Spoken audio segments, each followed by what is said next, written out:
오늘 우리들에게 주시는 하나님의 말씀 사도행전 27장 20절로 26절까지 말씀인데요.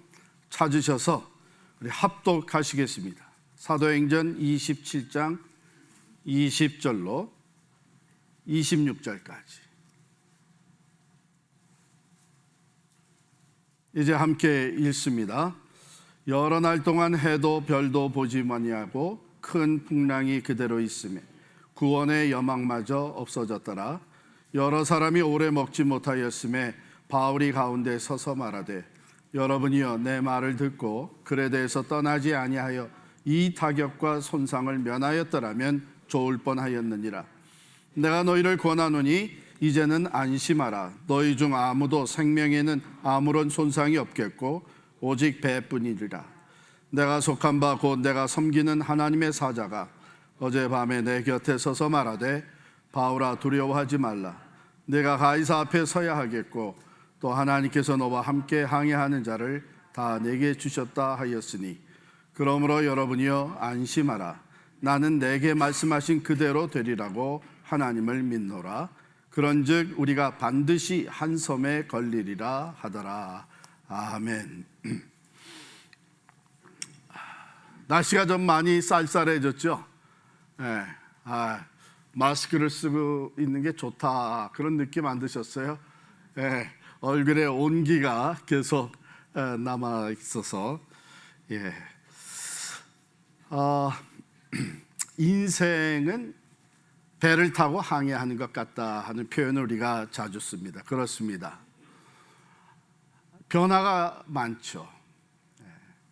이렇게 평탄하게 순풍에 돛을 달고 가기도 하지만 풍랑이 일립니다. 생각지 않았던 어려움, 시련의 순간이 찾아오기도 합니다. 그래요. 우리가 건강의 풍랑을 만나기도 하죠. 또 경제의 풍랑, 또 가정의 풍랑이 일기도 합니다. 그런가 하면 우리가 사는 사회에, 심지어는 믿음의 공동체인 교회도 풍랑이 일곤 합니다. 인생의 불이 불어오는 그 풍랑은 믿는 사람이나 안 믿는 사람이나 누구에게나 있습니다. 바라기는 아무 어려움도 없이 그저 평탄한 생활을 우리가 다 바라지만, 실제는 누구에게나 어느 가정에나 이런 어려움과 시련의 바람이 불어옵니다. 그렇기 때문에 문제는 우리가 그것을 어떻게 대처하고 극복해 나가느냐 하는 것이죠. 꽤 많은 사람들이 예상치 않았던, 전혀 예기치 않았던 이 풍랑이 들이닥치면서 좌절하고 절망하고, 심지어는요 스스로 자기의 생명을 포기하는 사람들도 있습니다. 그러나 오늘 하나님의 말씀은 우리 믿는 사람들에게, 우리 성도들에게, 우리에게 풍랑이 들이닥칠 때에 그것을 어떻게 극복해 나갈 것인가 뿐만이 아니라, 오히려 그 풍랑으로 인해서 어떻게 하나님의 뜻을 더 잘 깨닫고 하나님의 주신 사명을 잘 감당할 것인가, 이런 귀한 교훈이 담겨져 있습니다. 먼저 보게 되면 갑자기 풍랑이 들이닥친 것을 우리가 본문에서 읽게 되는데요. 13절 보실까요? 13절, 27장 13절에 보면, 남풍이 순하게 불매 그들이 뜻을 이룬 줄 알고 닻을 감아 그레데 해변을 끼고 항해하더니, 순하게 남풍이 불었다. 우리가 가끔 표현하듯이 순풍의 돛담배와 같이 아주 어려움 없이 항해가 시작이 되었습니다. 이 출발하기 전에는 두 의견이 있었어요. 사도 바울은 그가 지금까지 여러 차례 항해, 물론 바울이 선장도 아니고 하지만 많은 그 항해 경험, 특별히 그 지역의 경험을 통해서 지금은 아니다, 위험하다, 여기서 그냥 겨울을 지내고 떠나는 것이 좋다 하고 미항이라고 하는 것에 머물러 있기를 원했어요.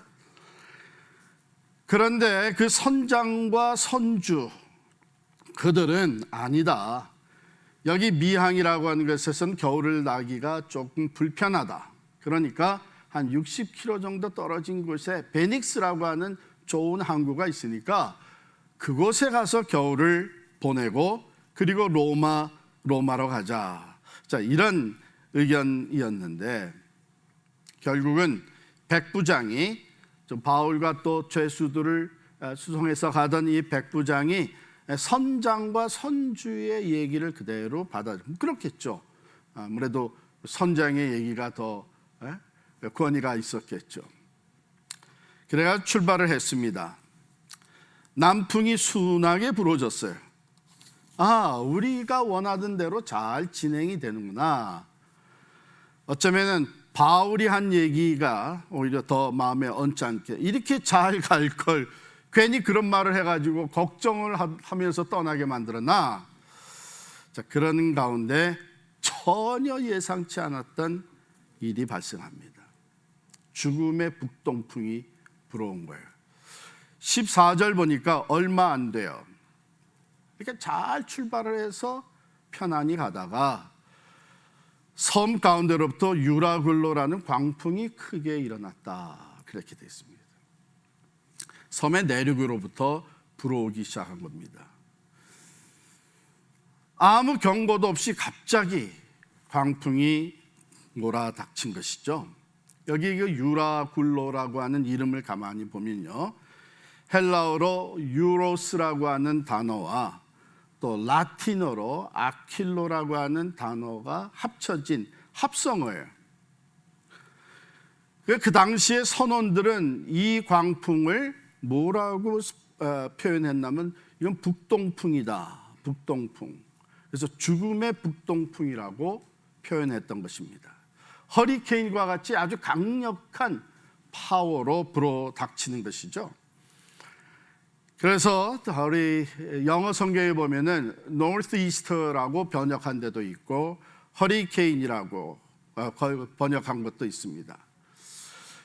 그러니까 동쪽 동풍, 강력한 동풍과 또 강력한 북풍이 합쳐지면서 굉장히 파괴력을 가지고 들이닥치는 광풍이 바로 유라굴라인 것이죠.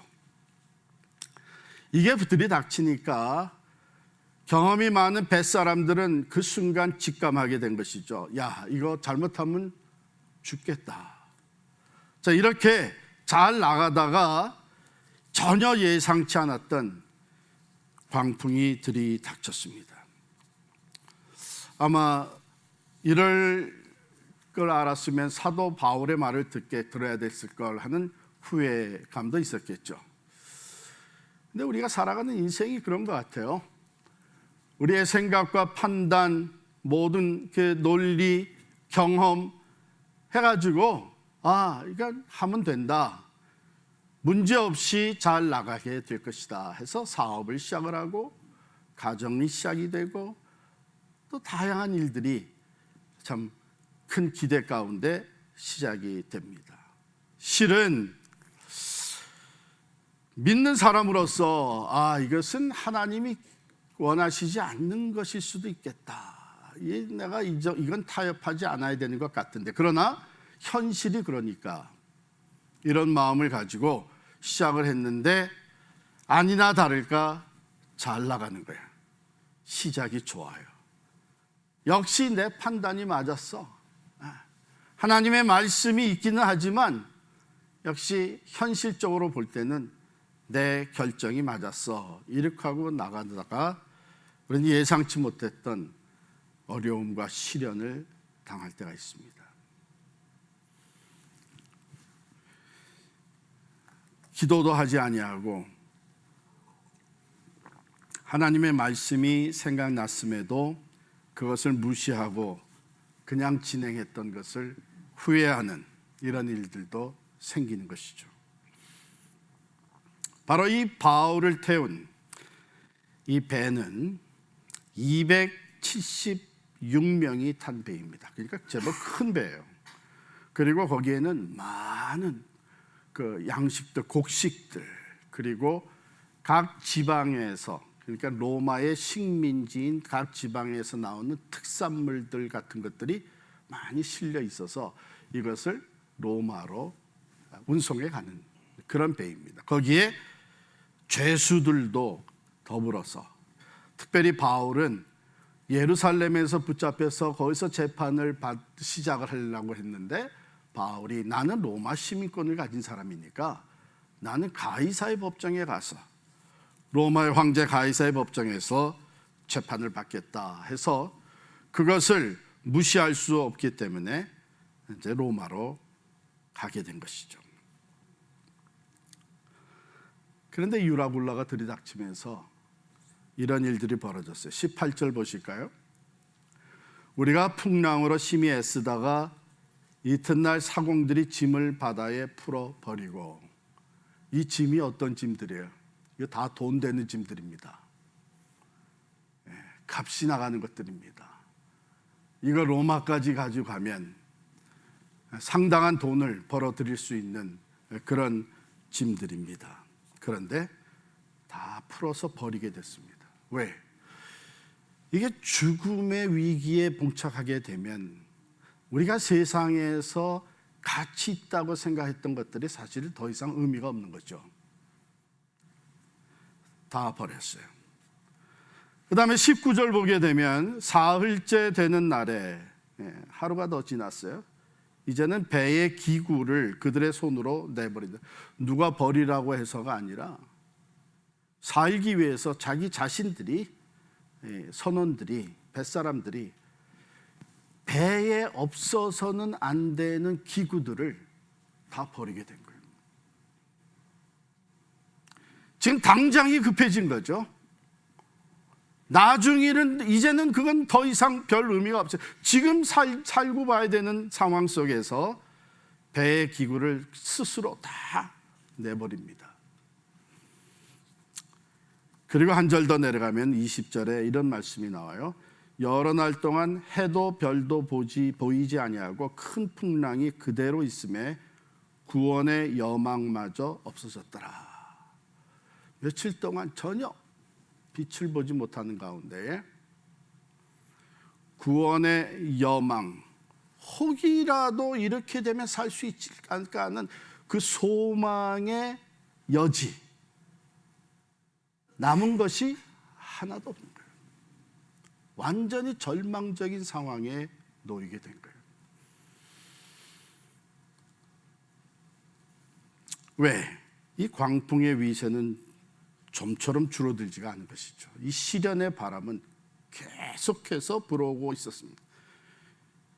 모든 양식과 물품들을 다 버렸습니다.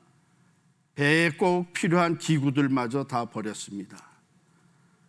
그리고 며칠 동안 먹지 못한, 이제는 한 가닥의 소망의 여지도 남은 것이 없습니다. 이제는 이대로 죽는가 보다, 그런 상황이 된 것이죠.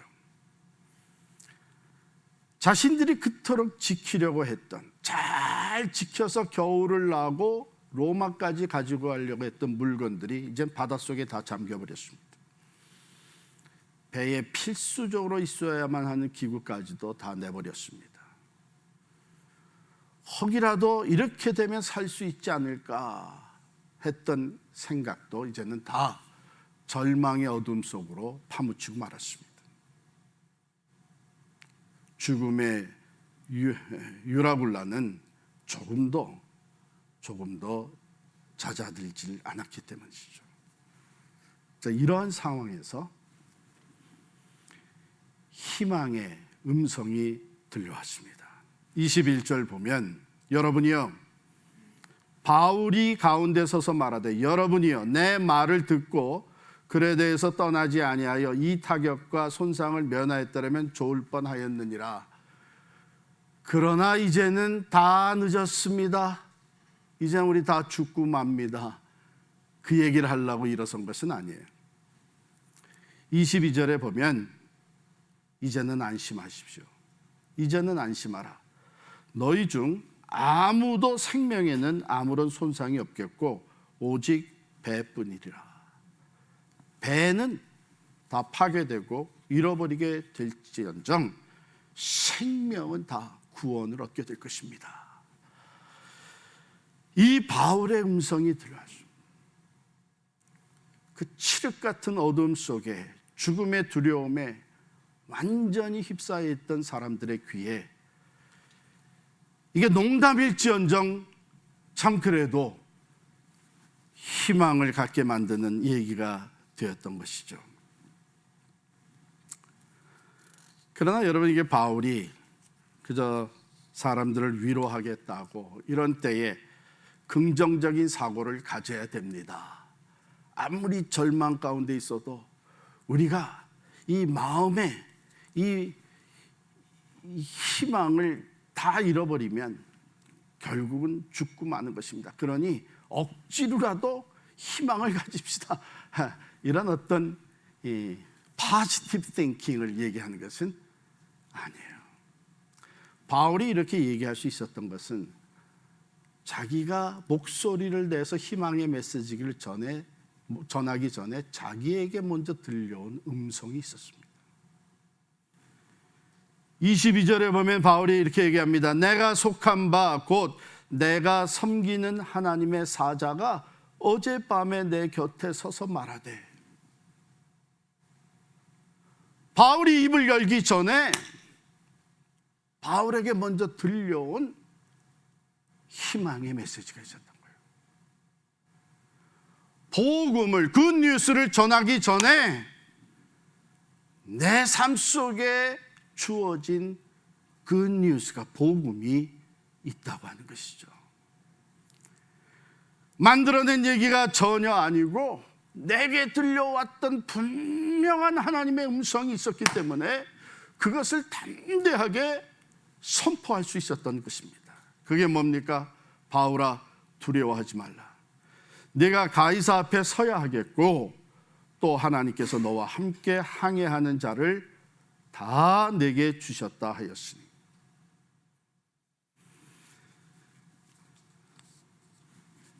그러니 여러분들 안심하십시오. 내가 이 음성을 들었습니다. 하나님이 이 메시지를 내게 주었습니다.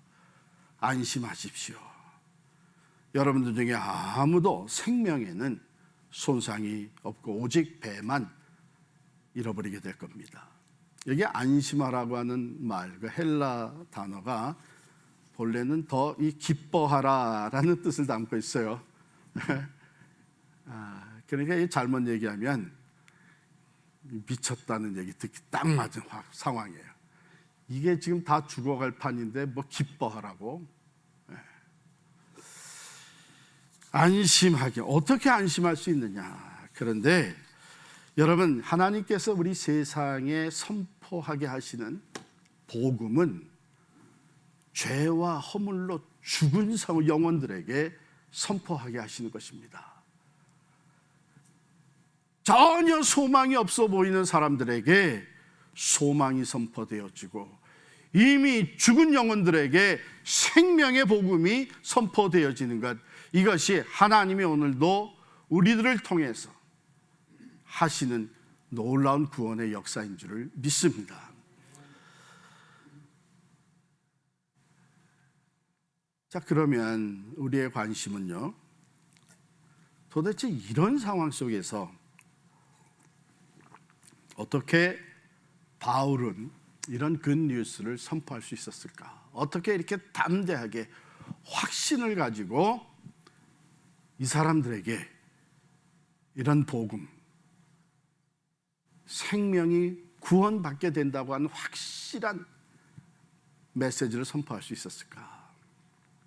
첫 번째는요, 사도 바울은 이 큰 풍랑 속에서도 자기가 하나님과 가지고 있는 개인적인 관계를 놓지를 않았어요. 다른 말로 하면 큰 풍랑, 죽음의 이 풍랑 속에서도 그는 개인적이고 생생한 하나님의 교제를 이어가고 있었다는 것입니다.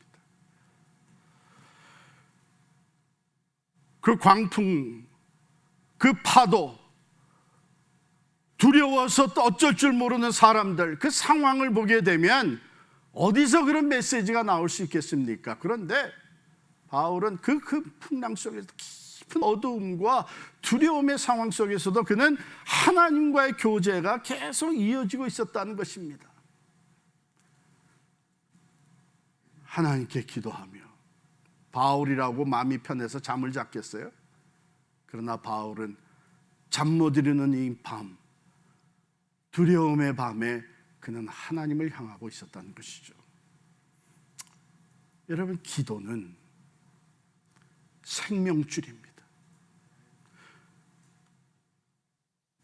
죽음의 상황 속에서 우리가 살 수 있는 유일한 길은 기도하는 것입니다. 하나님을 바라보며 하나님을 의지하는 것, 모든 것 가운데 살아 역사하시는 그 풍랑조차도 다스리시는 하나님을 온전히 바라보는 것, 그게 바울의 모습이었어요. 그래서 남들이 듣지 못하는 음성을 듣습니다. 남들이 보지 못하는 희망을 보게 됩니다. 여러분, 살아계신 하나님과 나 사이에 친밀한 교통이 있다고 하는 것은 그게 바로 희망이요, 생명이요, 구원과 능력이 되는 줄을 믿습니다. 바울은 기억합니다. 이때만 아니라 전에도 하나님께서 사도행전 23장 11절에 보면 그날 밤에 주께서 바울 곁에 서서 이르시되 담대하라, 내가 예루살렘에서 나의 일을 증언한 것 같이 로마에서도 증언하여야 하리라 하시니라. 그때 들려줬던 음성이 다시 또 자기에게 들려지는 것을 확인합니다. 사랑하는 성도 여러분, 여러분들이 지금 어떤 어려움과 또 인생의 풍랑에 젖어 있을지라도, 빠져 있을지라도 하나님을 바라보시기를 바랍니다. 기도로 하나님께 나아가시를 바랍니다. 성도에게 있어서 기도는 생명줄입니다. 이걸 놓지 마시기를 바랍니다. 어떤 상황 속에서도 하나님 우리와 함께 계십니다. 어떤 상황에서도 하나님 우리에게 귀 기울이고 계십니다. 우리의 기도를 들으실 뿐만 아니라 우리들에게 말씀하시는 하나님이신 줄을 믿습니다. 자, 이 메시지를 들었을 때에 사도 바울은 그 메시지 가운데서 자기에게 주어진 사명이 여전히 있다고 하는 것을 깨닫게 되는 것이죠. 여러분, 우리가 고생하고 있다는 것, 이 어려움과 슬픔과 이 참 시련 가운데서 우리가 고독하게 노를 젓고 있다고 하는 것, 그 자체만으로도 힘들고 괴로운 일인데 도대체 왜 내가 이 고생을 해야 되는지, 왜 내가 이런 상황 속에서 살아나야 하는지, 그 이유와 목적을 모른다면 절망뿐이죠. 생의 의욕을 우리는 쉽게 상실하고 맙니다. 그래서 우리 옛 어른들의 말에 생즉명이라는 말이 있죠. 살아있다고 하는 것은 바로 사명을 뜻한다. 살아있다고 하는 것은 할 일이 있다는 것이죠. 사명이 있다는 것이죠. 생명의 주인이 되시는 하나님께서 우리를 여전히, 아무리 상황이 어렵고 힘들어도 여전히 이 가운데 우리의 생명을 두고 계신 것은 우리에게 사명이 있기 때문입니다. 시편 118편 17절에 보면 시인이 이렇게 고백합니다. 내가 죽지 않고 살아서 여호와께서 하시는 일을 선포하리로다. 바울에게 이런 사명이 주었어요. 바울아, 두려워하지 말라. 네가 가이사 앞에 서야 하겠고 또 하나님께서 너와 함께 항해하는 자를 다 네게 주셨다 하였습니다. 두 가지 사명이에요. 장차 이제 하나님이 계획하신 대로 이 항해가 다 끝나게 되면 로마에 들어가서 로마의 가이사의 법정, 즉 바울이 늘 하고 싶었던, 내가 로마에 가서도 예수의 복음을 전해야 될 텐데 성령께서 하신 말씀이 예루살렘에서 온 유대와 사마리아와 땅끝까지 증인이 되리라고 하신 말씀인데 내가 땅끝까지 가야 될 텐데 그런데 하나님께서는 바울을 그 위대한 엄청난 로마 제국의 심장부로 들어가게 하십니다. 가이사의 법정, 황제의 시위대 안으로 들어가게 하시는 거예요. 자유인의 몸으로 가면 거기에 근처도 못 갔죠. 이 사명이 바울에게 있었던 것입니다. 내가 가이사 앞에서 예수 그리스도의 십자가와 부활을 증거하게 될 것이다. 그렇다면 하나님이 이 모든 풍랑 가운데서 나를 지키시고 구원해 주시고, 그래서 이 사명을 감당케 하실 것이라는 확신이 생깁니다. 두 번째, 하나님께서 너와 함께 항해하는 자를 다 내게 주셨다. 이제 장차 가이사의 법정에서 해야 될 사명뿐만 아니라 지금 당장 in the midst of the suffering, 이 고통 한이, 이 두려움, 이 큰 풍랑 한가운데서 지금 당장 해야 될 일이 또한 있다는 거예요. 그게 뭐예요? 내가 276명 이 사람의 생명을 보존하도록 리더십을 발휘하는 것이다. 지금 리더가 뭐예요?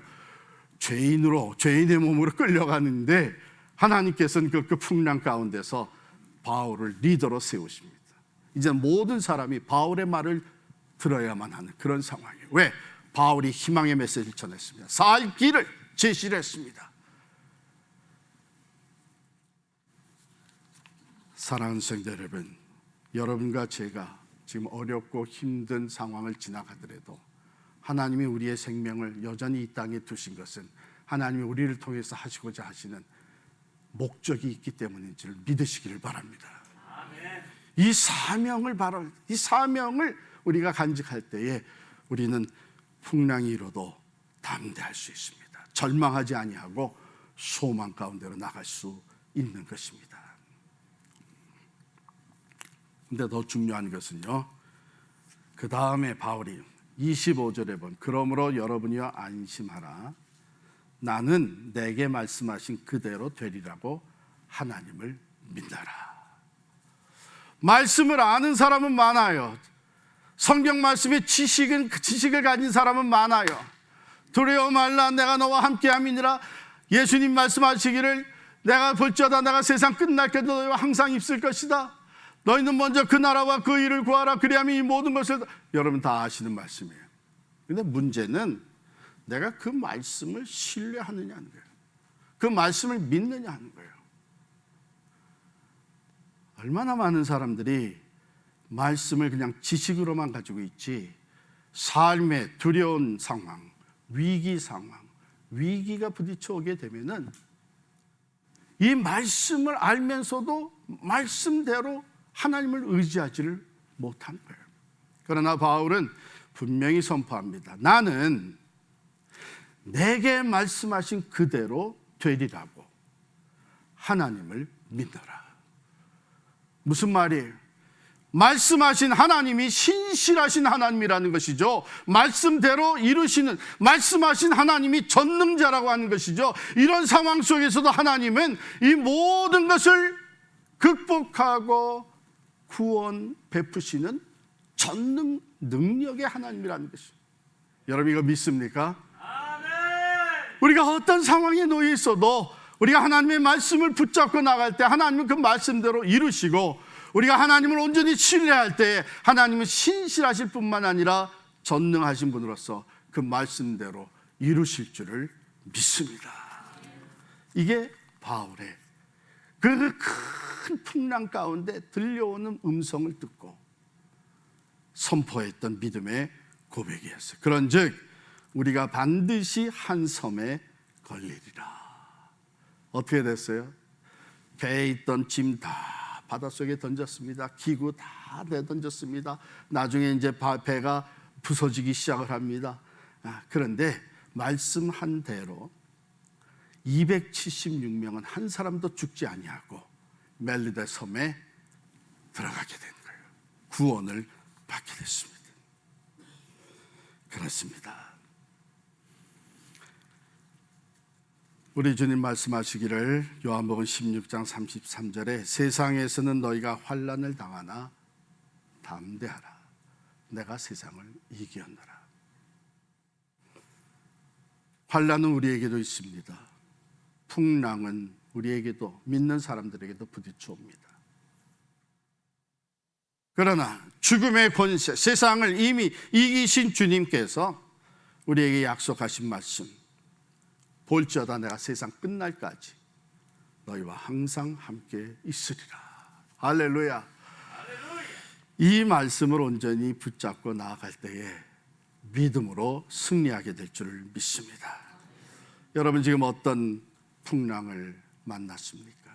경제 풍랑, 가정의 풍랑, 건강의 문제, 또는 사역의 현장에서 어려움과 시련의 바람이 부딪혀 왔습니까? 바울아 두려워하지 말라 말씀하신 하나님께서 오늘 우리들에게도 말씀해 주시는 줄 믿습니다. 우리 한 사람 한 사람을 향하면서 두려워하지 마라 내가 너와 함께 함이니라. 두려워하지 마라 내가 너를 통해서 이룰 일이 여전히 있느니라. 두려워하지 마라 이 한가운데서 내가 나의 구원을 보게 될 것이니라. 사랑하는 성도 여러분, 우리가 늘 신앙 고백하는 게 뭐예요? 사도신경, 나는 전능하신 아버지의 하나님, 천지의 창조주를 믿습니다. 천지의 창조주, 전능자, 그분은요 풍랑도 다스리시는 분이십니다. 2018년 1월 23일 휴스턴 텍사스에서 우리 교회가 속한 ECO 교단의 내셔널 게더링이 있었어요. 우리 교회 몇 분과 함께 그 내셔널 게더링에 참석을 했습니다. 1월 23일이었으니까 바로 그때로부터 한 달 전에 2017년 12월 31일 우리는 모든 것을 다 잃어버리고 광야로 나왔습니다. 파라무스에서 가지고 있었던 성전을 내어줬습니다. 그 안에 있던 모든 기구들 다 내어줬습니다. 교회 이름까지 뱅크 어카운트 다 내어주고 급히 교회 이름을 필그림 선교교회로 지었습니다. 그리고 한 달도 채 되지 못해서 저는 이 휴스턴에서 열린 ECO 내셔널 게더링에 참석할 때 제 마음은 말할 수 없이 두려웠습니다. 모든 것을 다 잃어버리고 이제 2,000여 성도들과 함께 광야로 나가는 이 시점에 정말 우리 필그림 교회가 타고 가는 필그림 호에 거센 광풍이 불어옵니다. 온갖 걱정과 두려움, 그것이 제 마음을 가득 채웠고 저는 이 무거운 마음으로 내셔널 게더링에 참석을 했는데 컨퍼런스 기간 어느 한 저녁 집회에 찬양을 하게 됩니다.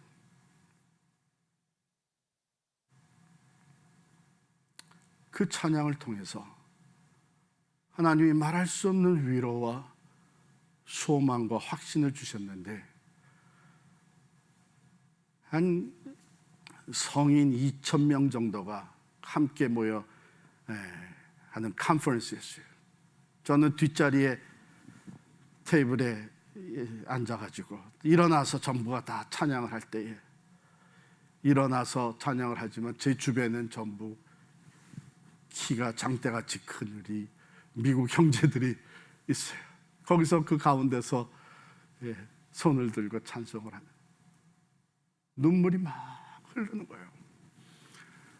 너무나 감격스러워서 제가 지금 찬양을 하든지 그냥 이 cry out 하는 건지 모를 정도로 눈물을 흘리면서 찬양을, 하나님께서 그때 그 찬양을 통해서 제 마음을 만져주셨어요. 오직 주님만을 바라볼 수 있는 시간이 되었습니다. 그 수많은 걱정과 또한 그 엄습해온 두려움, 이 모든 것들이 잔잔하게 다 사라지는 것을 느꼈습니다. 찬양을 인도하는 사람이 찬양을 마치면서 이제 주변에 있는 분들과 5명, 6명씩 둘러싸서 기도하십시다. 서로를 위해서 기도해 주십시다. 그랬는데 제가 찬양하면서 눈물을 흘리는 것도 이 cry out 하는 것을 이 옆에서 찔끔찔끔 보면서 했던 그 형제들이 저를 둘러싼 거예요. 그 중에 우리 노예 회원이 있는데 우리 필그림 교회에서 그 상황을 간단히 얘기를 하고 모두가 다 위에서 기도해 주는데 그때 저는 하늘로부터 주어지는 엄청난 위로와 평화를 마음에 얻게 됐습니다. 이제 그 집회가 끝나고 호텔방으로 올라갔는데 메시지가 들어왔어요. 제 이제 영어 이름 폴이잖아요. 만약에 시간이 되면 11층에 와라. 봤더니 그 우리 이코 교단에 그 앞장서서 섬기는 이제 그 백인교회 리더들 대부분이 미국 교회로서 참 상당히 큰 교회 담임 목사들이 이제 컨퍼런스 끝나기 전에 모여서 앞으로의 일들을 좀 의논하는 자리인데 저를 초청을 해줬어요. 그러니까 올라갔더니 우리 총회장이 바로 한 달 전에 있었던 일을 우리 여기 있는 분들에게 좀 간단히 설명을 하라. 그래서 저희가 겪은 것을 다 얘기를 했죠. 그랬더니 모두가 다 그 아픔을 함께 나누면서 저를 위로해 주더라고요. 그래서 제가 그때 간증을 했습니다. 내가 바로 이전에 드렸던 예배 시간에 이 찬양을 부르면서 하나님께서 내게 엄청난 위로와 평화를 주셨다. 참 감사하다고. 또한 여러분께서 기도해 주니까 너무나 힘이 된다고. 그 찬양은 어쩌면 제가 평생 잊지 못할 찬양이 될 겁니다. It is well with my soul. 내 영혼 평안해. 내 영혼 평안해. 큰 풍랑 가운데 하나님을 향할 때 하나님께서 위로와 소망의 메시지를 주시며 믿음의 주여 또 온전케 하시는 예수님만 바라보며 나아가게 해주셨습니다. 오늘 말씀을 마치면서 이 찬양을 함께 부르기를 원합니다.